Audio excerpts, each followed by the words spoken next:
जय हिंद मेरे प्यारे भाइयों। आज हम आपको थेल्स प्रामे बताने वाले हैं और ये लॉन्ग क्वेश्चन है और एग्जाम में आता ही आता है। तो बिना देर के हम थेल्स प्रामे को शुरू करते हैं।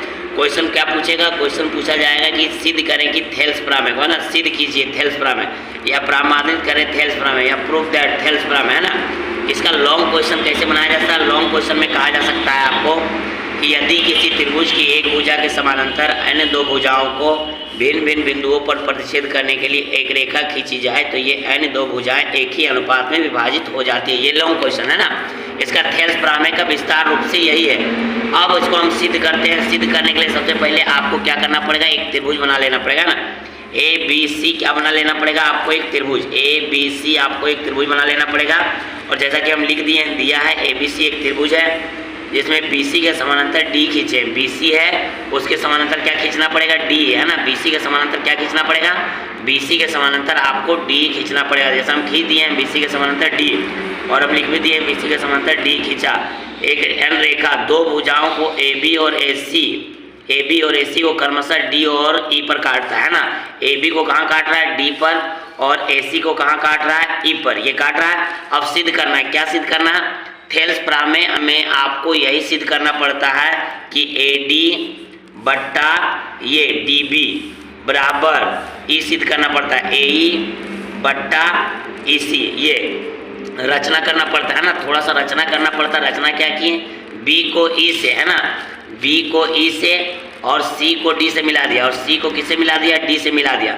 और यहाँ भी लंब कीजिए, DM लंब कर दिए AC, DM लंब क्या कर दिए? AC कर दिए। और EN लंब क्या कर दिए? EM लंब कर दिए AB, है ना। EN लंब क्या कर दिए? AB कर दिए। आपको ये तभी कंप्लीट होगा जब आप इसको बार बार क्या कीजिएगा? प्रैक्टिस कीजिएगा। तो यहाँ तक तो हो गया। अब इसके बाद क्या करना है? प्रमाणित करना है ना। क्या करना है? प्रमाणित करना। तो प्रमाण करें। इसमें प्रमाण करने के लिए सबसे पहले आपको इस त्रिभुज को ध्यान देना पड़ेगा ना। क्या करना पड़ेगा? इस त्रिभुज को ध्यान ये लेना पड़ेगा। ये लाइन देख रहे हैं ABC को ABE एक बार लेना है, ABE, और एक बार लेना है ADC, है ना। एक बार लेना है ABE और एक बार लेना है ADC। ये दो। तो हम पहले क्या किए? ADE का क्षेत्रफल, ADE का क्षेत्रफल 1/2 आधार गुना ऊंचाई, है ना। 1/2 आधार गुना ऊंचाई।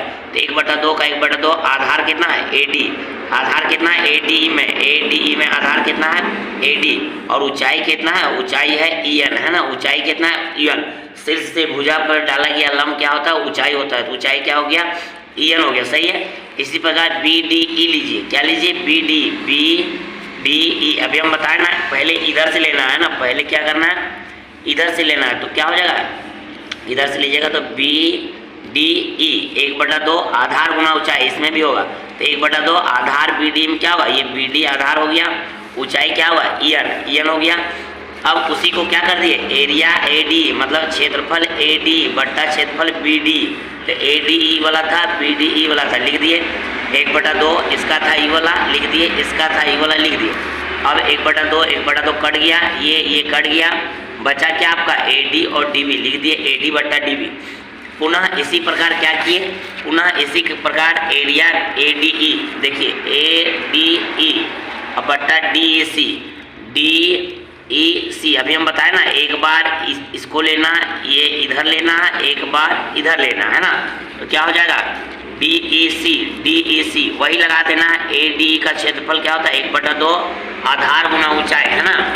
1/2 आधार गुना ऊंचाई, 1/2 आधार गुना ऊंचाई। ADE आपको पता ही है, ADE वाला था। इसी को उठा के क्या कर दिए? सॉरी, ADE यहाँ देखिए ADE, है ना।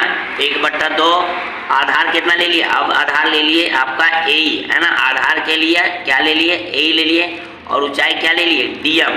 एक बार ऊंचाई EN लिए, एक बार ऊंचाई DM लिए।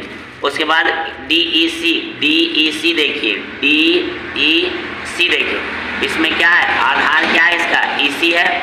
ऊंचाई क्या है? DM। अब यहाँ से आपको पता चल गया होगा कि 1/2 कट जाएगा, AE और DM कट जाएगा। क्या बचेगा? AE और EC, है ना। और यहाँ से भी आपको देख सकते हैं यहाँ से कि यहाँ पे ADE है, ADE है, तो AD कट गया, बचा क्या BDE, और यहाँ क्या बचा DEC, तो BDE बराबर DEC।